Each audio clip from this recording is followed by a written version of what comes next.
Good morning, everyone. Thank you so much for your patience when we figured that out. I'm incredibly grateful to be here this morning to talk to you about PCBs and building materials today, guidance for stormwater permittees, and kick off the programming for track 4 this morning. So I'm not going to use the microphone, but if I need to speak up, just let me know. My name's Emma Dexter. I'm leading the session about PCBs and building materials, and I am a sustainability program coordinator for the Seattle 2030 district. So let's just dive right in. Let's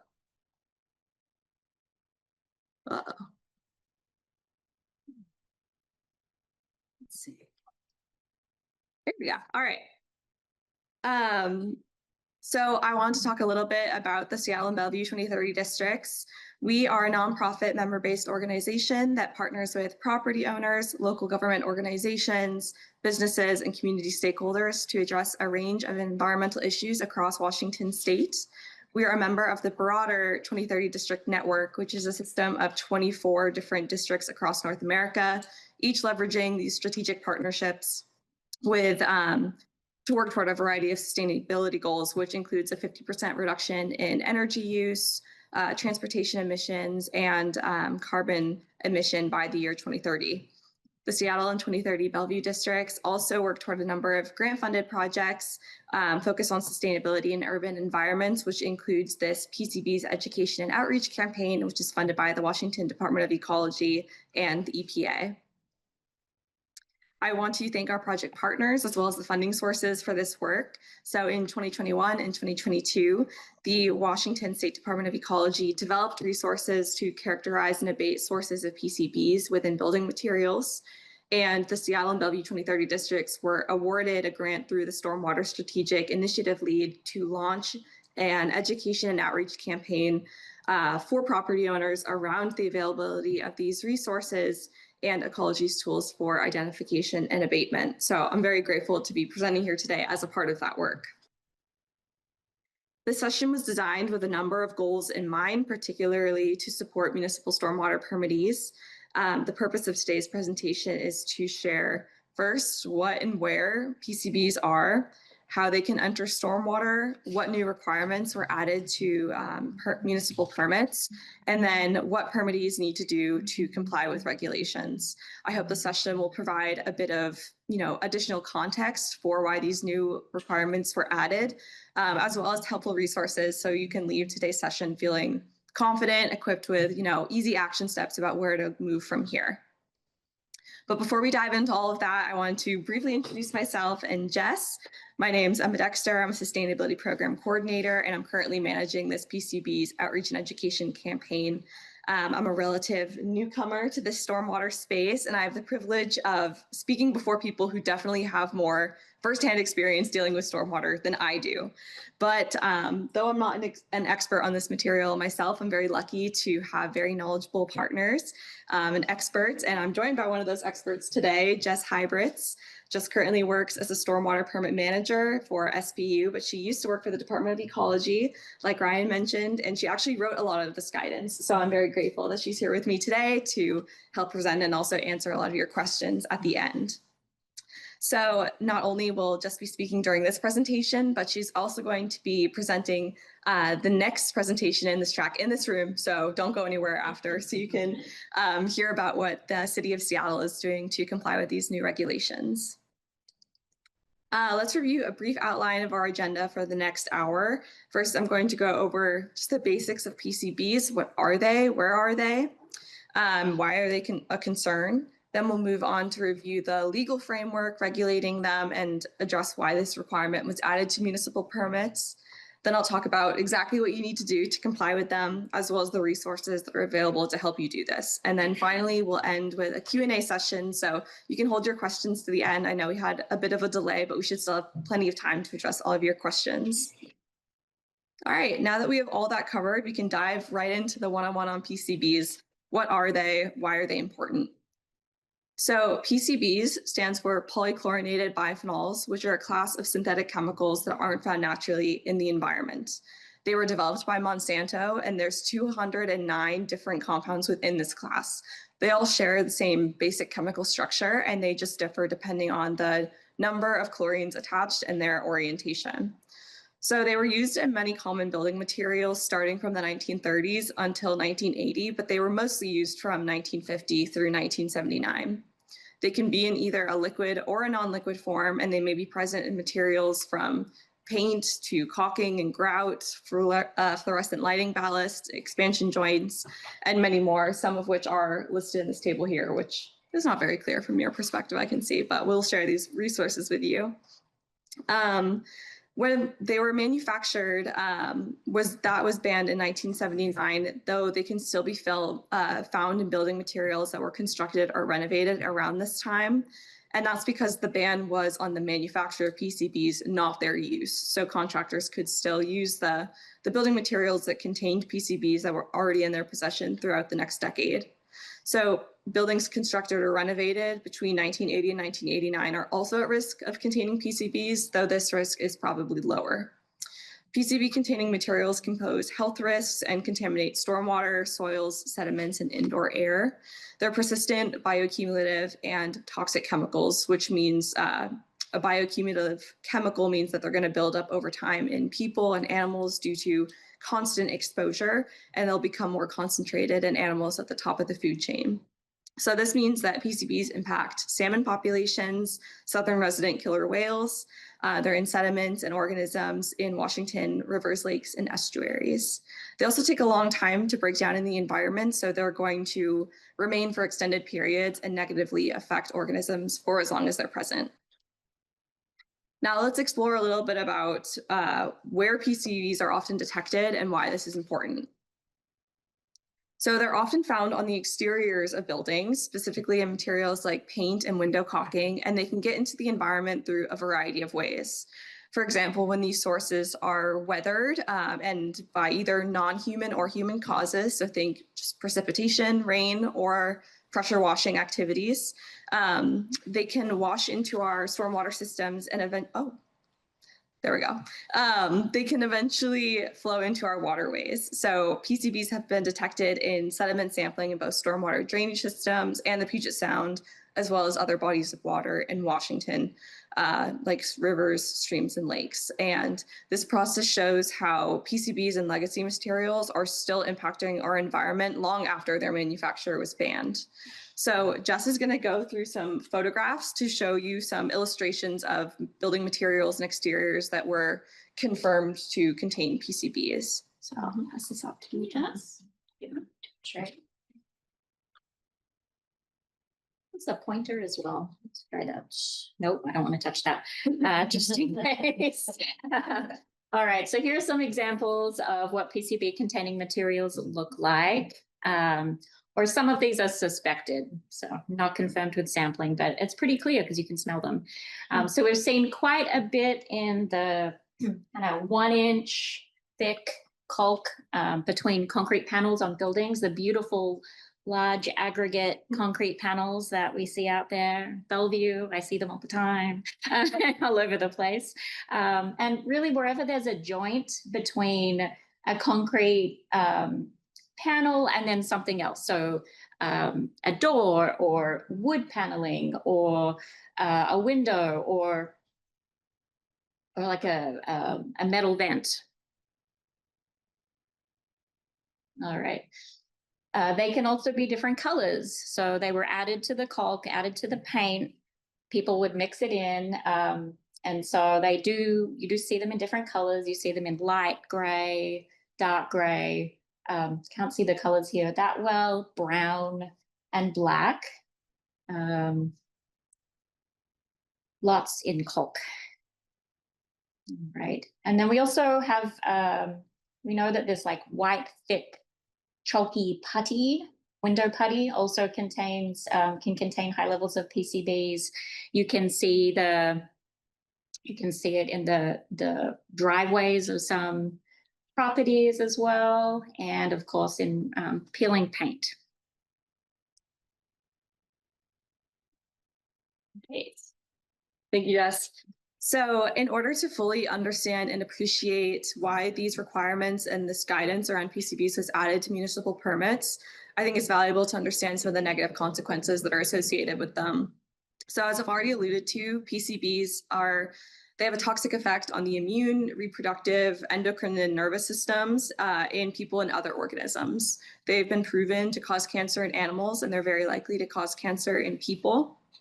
Even low concentrations of PCBs in water can affect those aquatic life and human health, and they've been shown to be one of the most toxic chemicals affecting the Puget Sound.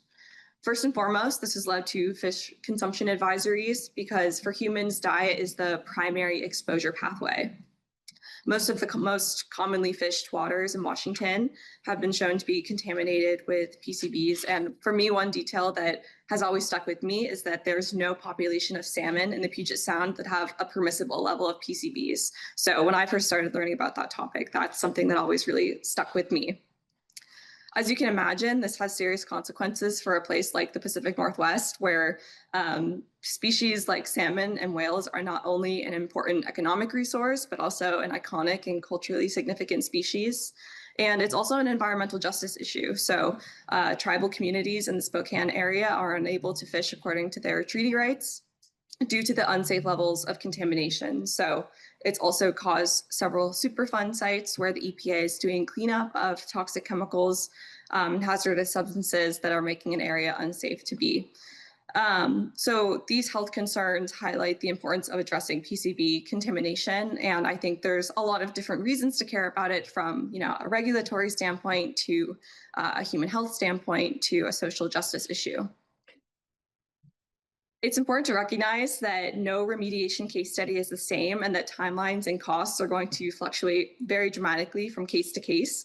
But I want to quickly introduce one case study that involved exterior sources of PCBs and explore how this process played out at just one site.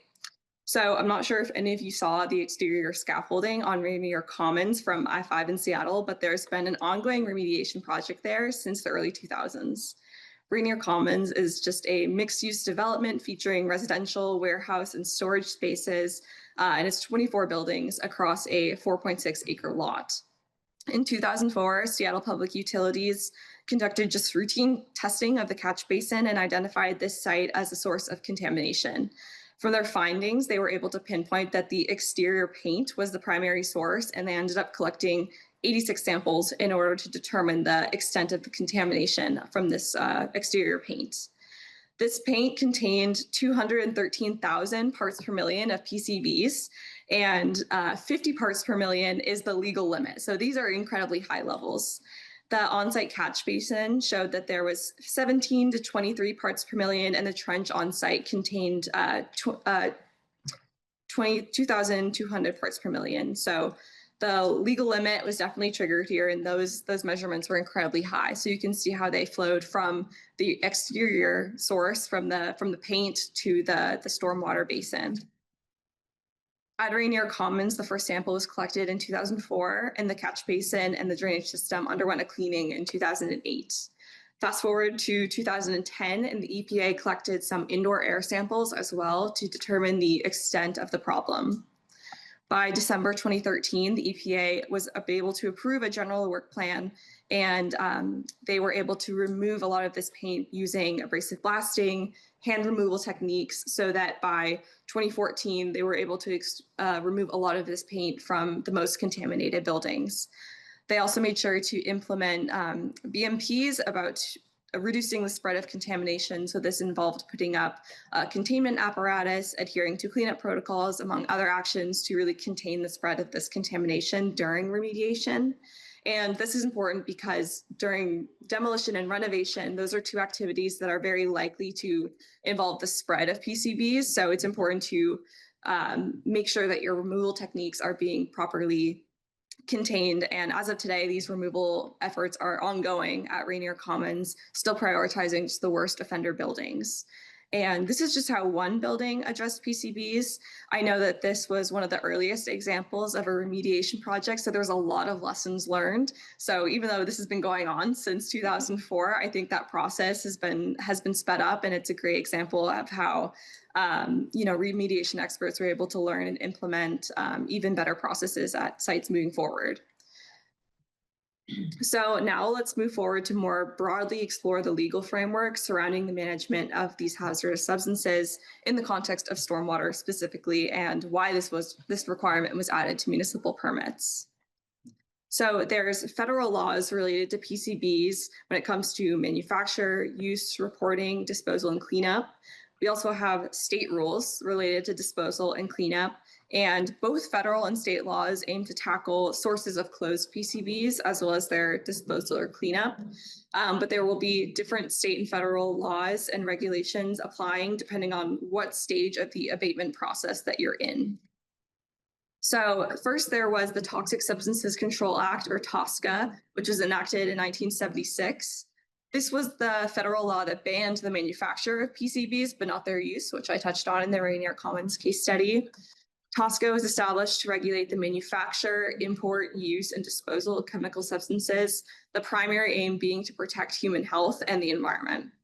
So TSCA gives the EPA regulatory authority over these hazardous substances, like PCBs, specifically under Section 6 of TSCA. PCBs above 50 parts per million are not allowed to be used, which we just mentioned. So now I'm going to hand things over to Jess for a little bit so she can explain more about how it was discovered that PCBs, there are still active sources of them, and why this new language was added to municipal stormwater permits to address them. Jess, let me just make sure everybody can hear. Can you all hear?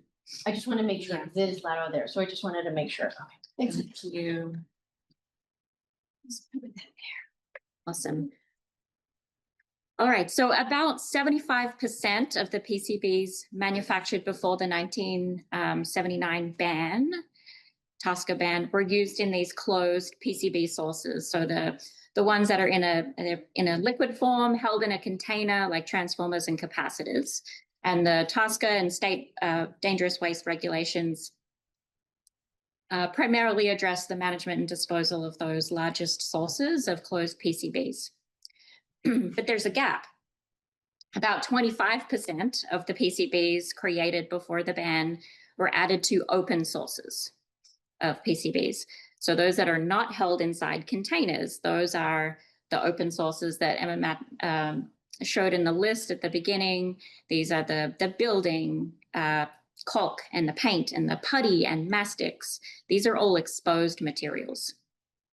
And so what other regulations address those exposed or open PCB sources and them impacting the waterways and the environment? Well, we have water quality regulations. They apply too here. Our Clean Water Act requires that waterways be fishable and swimmable. Our State Water Pollution Control Act says that it's unlawful for discharges to pollute state waters. And our state surface water quality standards say that surface waters must be protected for their designated use, like aquatic life. So we do have water quality regulations that apply. So let's talk about what we know about PCBs in waterways.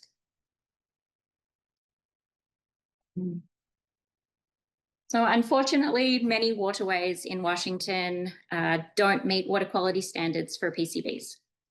This is not just an issue in Puget Sound. This is an issue in Western Washington, in Central, in Eastern Washington. As you can see here on the left, it's hard to tell, but there are these little red dots everywhere.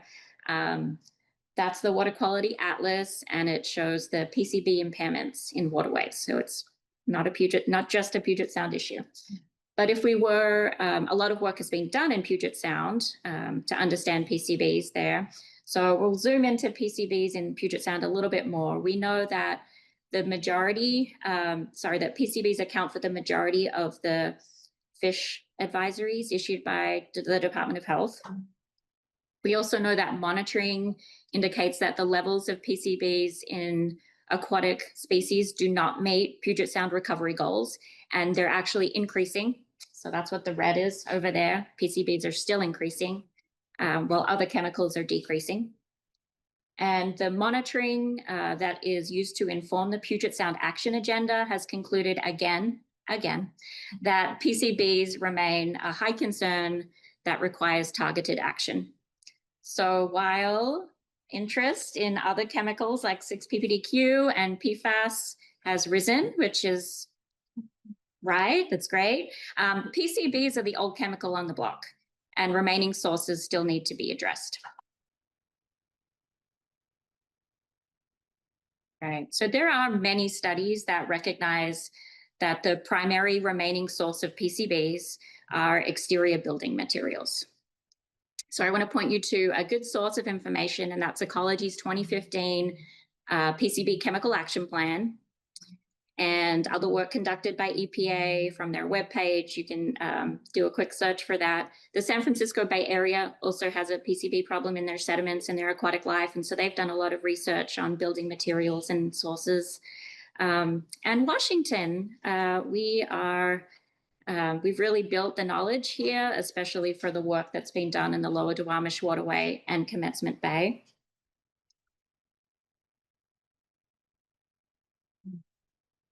And we also know that stormwater and stormwater conveyance systems continue to be the primary pathway for transferring the PCBs from the buildings to surface waters.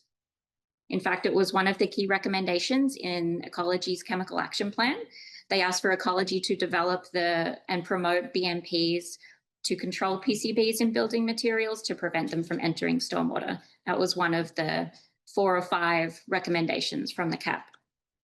And so in response, Ecology conducted that project that Emma mentioned to develop that how to find and address PCBs in building materials guidance document, which is something that I was a part of when I was with Ecology. So this question came up yesterday during Ecology's talk, actually. So it's widely accepted that interfering with PCB-containing materials, like through demolition or renovation or abrasive maintenance or even just washing, can lead to a greater release of PCBs from the buildings. And that's why we're more concerned about that, releasing these from these open exposed sources to the surrounding surfaces so that they can get picked up by stormwater and conveyed to the receiving waters. All right, so let's connect the dots.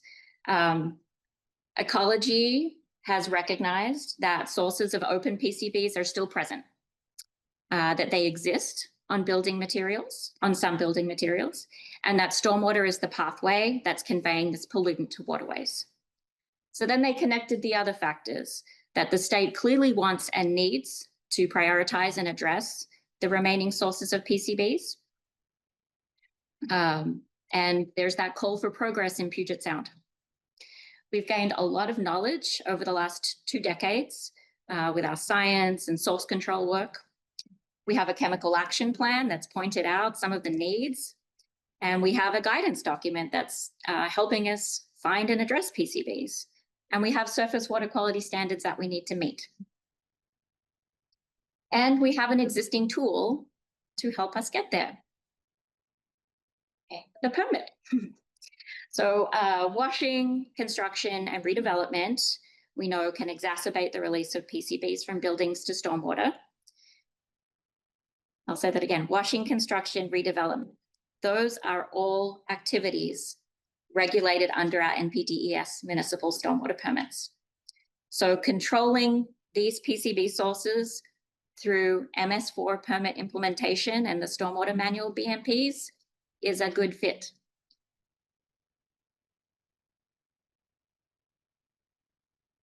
All right. Thank you, Jess.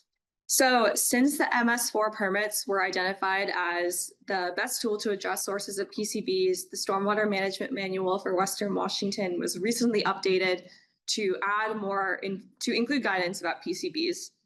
So language is added to the following source control BMPs. There was roof and building drains at manufacturing and commercial buildings, washing and steam cleaning vehicles, equipment and building structures, construction and demolition, and building repair, remodeling, painting, and construction. So like Jess just mentioned, this new language was added specifically to address those activities because those are the most likely to release PCBs into the environment.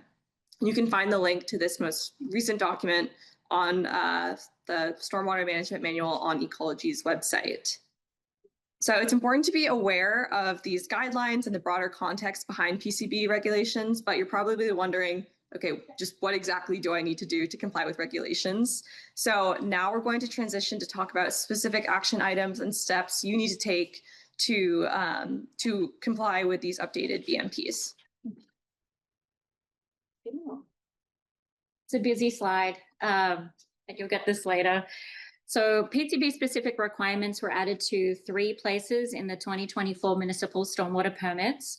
The arrows on the right list the references in each of the permits for phase 1s and then Eastern and Western Washington phase 2s. All right, so here's what we're required to do.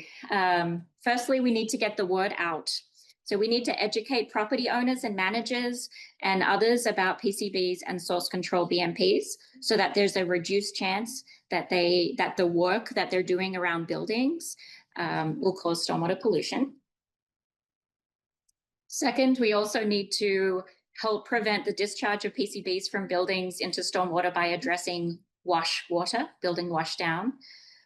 So the permits say that commercial, industrial, multi-story residential structures built or renovated in that time period, 1950 to 1980, when PCBs were most often used, need to be assessed for PCB containing materials, kind of following ecology's how-to guidance before building washing before washing buildings to where the wash water goes to the MS4. And if PCBs are suspected or confirmed, then wash water can't go to the MS4. And then third, I'm a permittee now. Permittees must also look to themselves. So the third thing we need to do is to make sure that we're not taking actions on our buildings, whether it's cleaning or maintenance or demolition or renovation, that would erode PCB containing materials and allow them to discharge to our own drainage systems. So we're required to develop and implement policies, procedures, and practices that include source control BMPs to minimize those PCBs from getting to our drainage system. Wonderful. Okay, I'm going to dive into each of those components a little bit more. So the first component, like Jess just said, is instructing stormwater permittees to share information about PCBs with property owners and managers. And there's already a ton of great resources at your disposal, and we encourage you to use those to just make less work for yourself. For example, there's lots of resources on Ecology's website. All of these documents, including guidance, focus sheets, cost estimation tools, and a lot of these are also available on the EPA's website. And these both offer a wealth of information on PCBs and strategies for testing and remediation. So not only are they a great starting place for stormwater permittees, but also other stakeholders, so contractors, property owners, and managers. It's just a great way to learn about how to prevent PCBs from entering stormwater. Also, I want to highlight that my team has developed a series of educational mailers highlighting these resources. And I'll go into this a little bit more later, but please contact me if you'd like access to these resources, because they're already developed for you to help you in these outreach efforts to building managers and property owners. The second component of compliance, like just said, has to do with guidance on washing down buildings.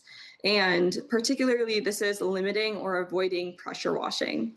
So it instructs municipal stormwater permittees to strategize how to prevent building managers and property owners from washing their buildings.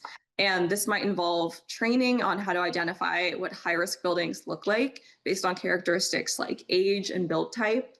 It can also entail training inspectors or just developing a familiarity with buildings of this vintage, constructed between 1950 and 1989, knowing when and what to anticipate with the presence of PCBs based on construction and renovation year, and knowing, what PCB containing caulk and other materials typically look like. So those images that Jess showed, just being familiar and knowing what to look for. So stormwater permittees can send water to the MS4 if they've sampled and confirmed via testing that their building exteriors don't contain PCBs. However, if they know these buildings were constructed between 1950 and the 1980s and PCBs are suspected, they should follow Ecology's how-to guidance manual. And the alternative is just to limit pressure washing these buildings altogether, as if there's any uncertainty. So there is a bit of tension there between complying with this regulation and also adhering to best practices with building washdown and safety there. Finally, the third component of compliance is considering the presence of PCBs during operations and maintenance. So this could look like implementing source control BMPs to prevent PCBs from getting into drainage systems when undergoing demolition and renovation of your building. It's having an eye toward what your building is, if it contains PCBs, knowing what's in your building when it was constructed. You can assume that all buildings built between 1950 and the 1980s have PCBs and implement BMPs, or you can sample to determine if you have any PCBs at 50 parts per million or higher. So I know this has been a lot of information, but I want to begin to wrap up the content here by highlighting some of the available resources from the Department of Ecology and the EPA, as well as the Seattle and Bellevue 2030 districts to provide additional guidance and resources.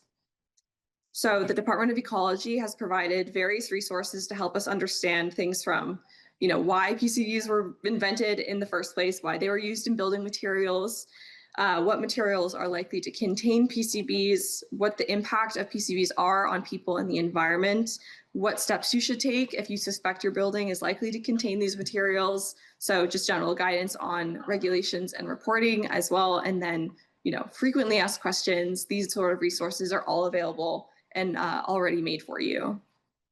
There are also so many resources available on the EPA's webpage, and it's a valuable source of information about PCBs as they relate to building materials, and can really help you navigate and manage this problem. I also want to include the contact information for Brett Felton, who's the PCB coordinator for Region 10, which is where we are. And so if PCBs above 50 parts per million are detected and you have questions, he's a great person to go to also for regulations around how to dispose of these materials. He'll be able to provide the guidance for that. I want to end by touching on the resources that the Seattle and Bellevue 30 districts has developed. So like I mentioned earlier, we've been working on this PCBs education and outreach campaign, and one component of that was developing a toolkit for outreach with everything you would need to host kind of your own workshop like this.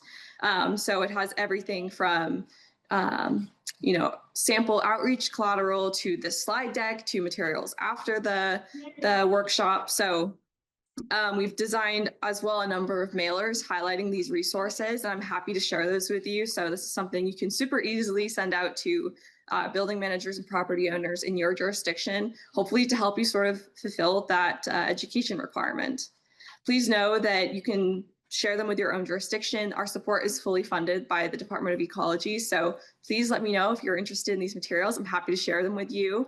One part of our grant funding is ending at the end of this month, though, so if you're interested, please get in touch with me as soon as possible. I'll share my contact info with you shortly. It's also available here. We're also having some upcoming workshops on PCBs. A week from today, actually, we're partnering with the city of Mukilteo, which I'm very excited for. And then we also have a workshop on June 24th, as well as a couple more events happening this fall. So I'm going to share more information about that with you, but you can also watch the recordings of these webinars if you're not able to attend them in person. If you have any questions, please feel free to contact me via email. These resources are all available to help you fulfill this education requirement and hopefully just learn more about this, so this is as easy for you to do as possible. This is just a sneak peek of some of the contents of this toolkit. So there's a follow-up survey, there's case studies, there's sort of sample flyers and postcards that you can send to folks. There's a lot of great material in there, and I'm excited to share it with you. But now we can open it up to questions. I know that that was a lot of information, but I can take any questions you have now and we can answer them.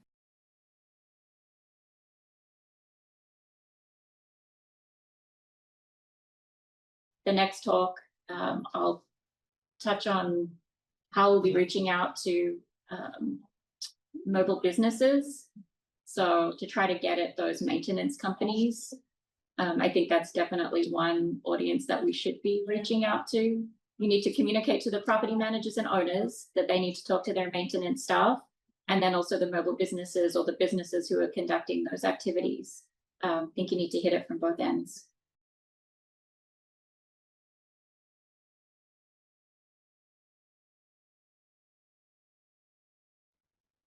Yeah. So actually I'll be discussing that in my talk as well.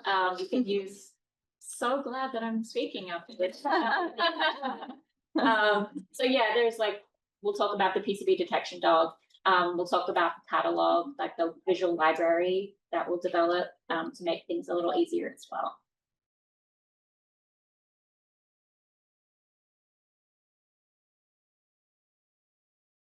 Okay. Yeah, so the rules are just you cannot discharge it to the MS4. So it can't get into that catch basin or inlet. So you want to capture it for sure.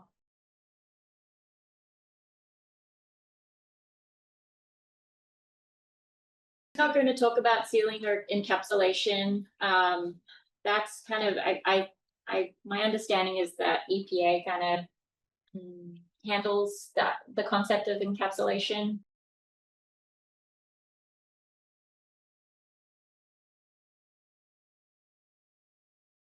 That's also another thing I'm going to present in my presentation. But yeah, we use the King County tax assessor records and went through and kind of had a bunch of criteria, came up with the list of buildings that we would be more concerned about.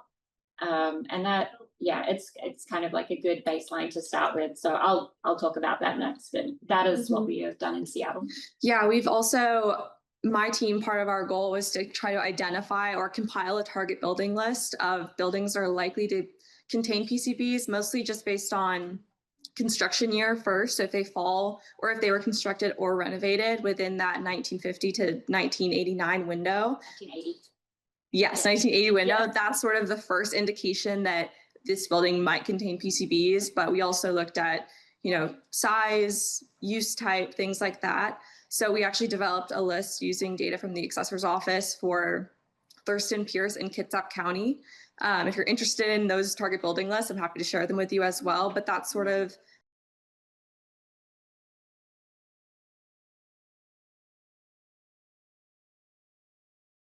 a starting place for outreach, is notifying building managers and property owners at these addresses, like, do you know about this issue? Do you know that you might be sending PCBs into the environment? So to answer your second question about what the reaction has been from building managers and property owners, this is kind of a not glamorous issue that a lot of folks I don't think really want to hear about, because it means that, timeline wise, it could derail construction or renovation if PCBs are identified.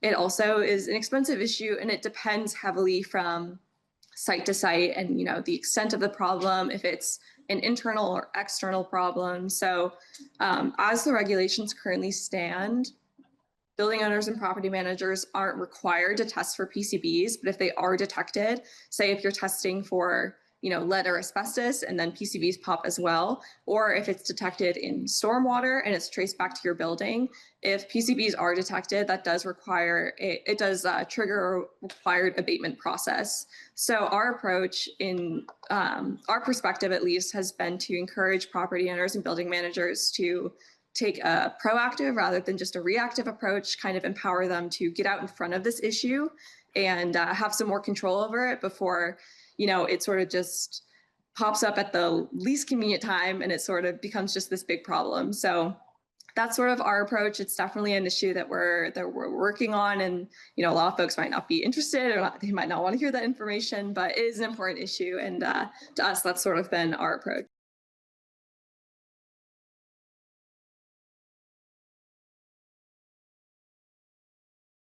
Yes, but this is one way that we can get at the highest risk activity. So, yeah, it rains. Okay. Yeah. Yeah.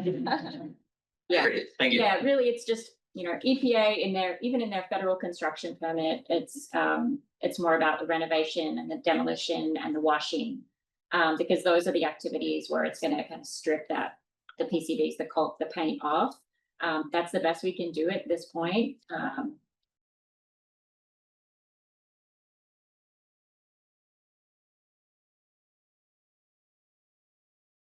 So it wouldn't be the permit that's triggering it. It would be TSCA, probably, to them literally being in use on a building is actually what's illegal. And so if you confirm that they're in use, that's the federal TSCA rule. That would be a problem. I think for municipalities, we would care about what's entering our drainage system from that site. And so we would use our IDD process and enforcement process to try to get at those sources. Because, yeah, we don't want that to enter our system and be the ones responsible for transferring it to the waterway.